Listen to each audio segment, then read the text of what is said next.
Good morning po and welcome po sa 5th generation hobby shop. Ngayon po ay magre-review and unbox tayo ng airgun pistol. This is the Glock 17 Gen 3 Dual Ammo by Umarex. Airgun pistol. Shoutout po natin si Sir Mike of Cainta Rizal. Okay, so again, this is the Glock 17 Gen 3 by Umarex. This is dual ammo airgun pistol CO2 powered. 4.5. Ayan. So, comes with the hard case of Glock. Fully licensed by Glock. Buksan na natin.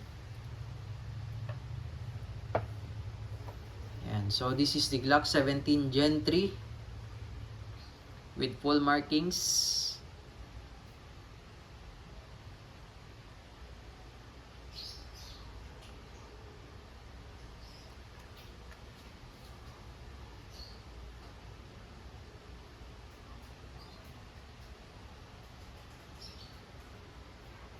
Ayan po, standard sight.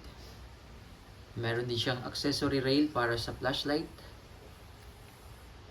Ayan. So, this is dual ammo po. So, ibig sabihin, ang bala po nito ay lead pellets 177. So, this is the lead pellets. Okay, 177 caliber. Ayan. And then, pwede rin po siyang steel ball. Okay, this is the steel ball. 4.5mm steel ball. Ayan. So, meron po tayo ditong magnet. Ayan. So, this is 4.5mm in diameter. So, same lang sila ng diameter sa pellets. Ayan. 177. So, this is round pellets. So, ito yung kanyang magazine. Ayan. Itong tatlo na ito ay para sa pellets.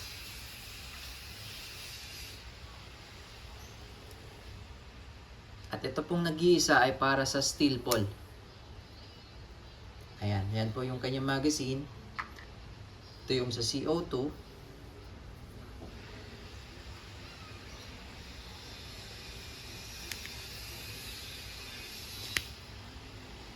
Ayan po. So, ngayon po maglo-load tayo na pellets. So, ito po yung rotary clip or rotary magazine, 8 rounder, 8 po ang laman nito. Ito po yung para sa pellets. So, ito po yung pellets. So, paglo-load po, ito po yung harapan, sa likod po tayo maglo-load. Ayan.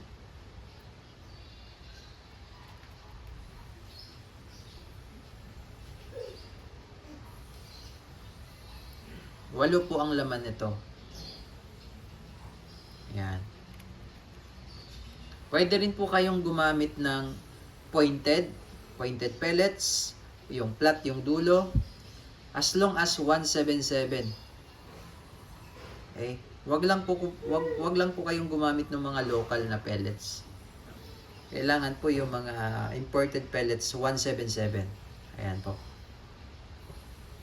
Okay, now load naman natin yung pang steel ball. Dito naman po sa pang steel ball, ito yung harapan, ito naman yung likuran. So, kanina sa likod tayo naglagay, ngayon sa harapan po. Ayan, sa harapan po tayo maglalagay. Ayan. Pwede rin po kayong gumamit ng silver coated. This one is copper coated. As long as 4.5mm in diameter na steel ball. So, itong steel ball na ito ay mas maliit compared to the plastic ball ng airsoft. Yan, mas maliit po siya. Pero bulitas. Yung sa airsoft po kasi is plastic. Okay? So, load lang natin siya dyan. But before natin yan i-load, lagyan muna natin ng CO2. It comes with free silicone oil.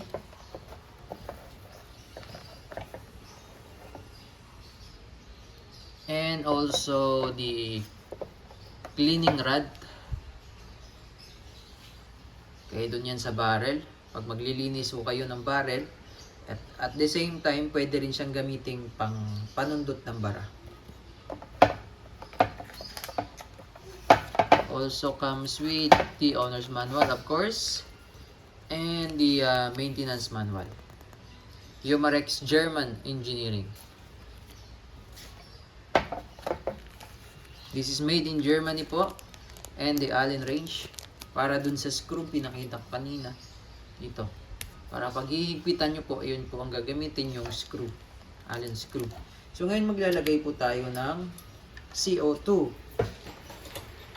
So this is the CO2 couplet or the CO2 cartridge. 12G. Yan. So itong isang CO2 po is good for 60 shots. More or less. This is disposable. Ayan. 60 shots more or less. Bago maubos po. So loadan natin. So ito po, pagka kayo po ay maglalagay ng CO2, patakan nyo lang po muna ng oil.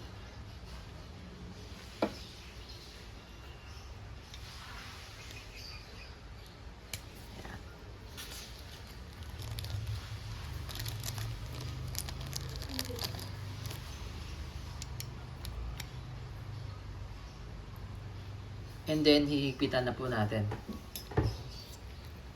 So, kailangan lang pong mabilis ang pihit. Kailangan ikutin ng mabilis. Kasi pag medyo mabagal po at maluwag pa at may butas na, sisingaw po kaagad yan. So, once na nailagay nyo na po, hindi na po yan pwedeng tanggalin na meron pang pressure. Kasi may butas na po yan. Punctured na po yan dyan.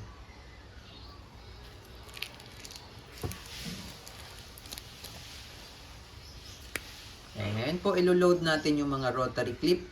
So, nakadepende po sa inyo kung ano yung gusto nyong i-load sa chamber.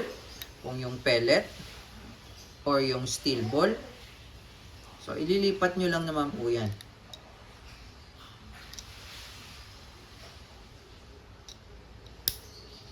Yan. Okay? And this unit ay meron siyang safety dito sa ilalim. Ayan. Katulad niyan, yan po ay safe. Safe po yan. And pag ilalagay po natin yan sa red, that's fire. Okay. So malalim po ang trigger nito, sir, hanggang dulo. Ayan. Malalim po yan hanggang dulo. So pagka ganyan po, hindi po yan puputok. Ayan. Hanggang dulo po sagad. Ayan. Okay. And then pag maglo-load naman po kayo ng magazine, pag ganito po, para hindi malaglag yung rotary clip.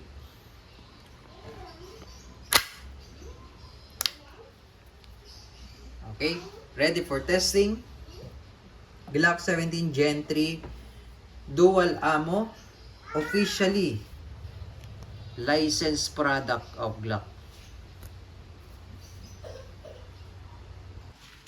Okay, testing po. Ang nakasalang po dito ngayon ay yung pellets. Then mamaya itetestin natin yung steel ball. Okay.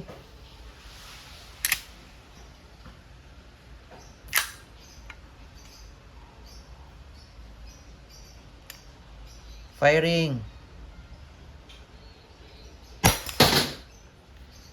Honestly, malakas talaga siya. May recoil. At yung tunog, malakas din po.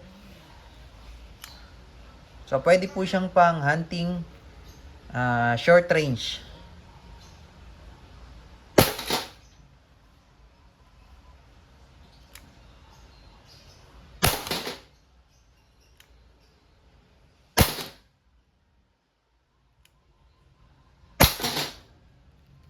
Okay, so ito po, hindi po siya nag-open slide na karaniwan yung katulad po sa airsoft. Kasi po, itong magazine niya is rotary.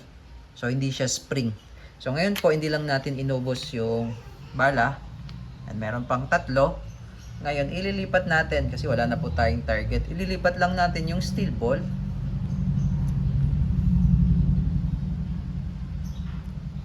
Yan. Then, load. So, ayusin ko lang po yung plate. Okay. So, bali ang nakasalang po dito ay yung steel ball. Okay.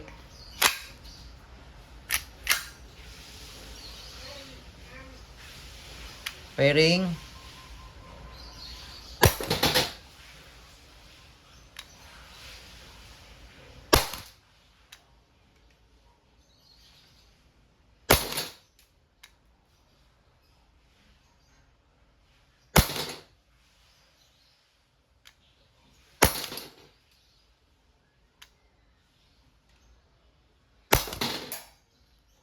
Okay. So, wala tayong target. Pero meron pa tong bala. Yan, meron pa siyang dalawa. Okay, so kagandahan kay Glock 17 airgun. Yan. Tingnan nyo po yung barrel niya. Fix. So, walang galaw po yan. Yan. Okay. So, all goods na po tayo, sir. Again, this is the Glock 17 Gen 3 airgun pistol. Fully licensed by Glock. Dual ammo. Pwede siyang lead pellets. Pwede rin pong steel ball.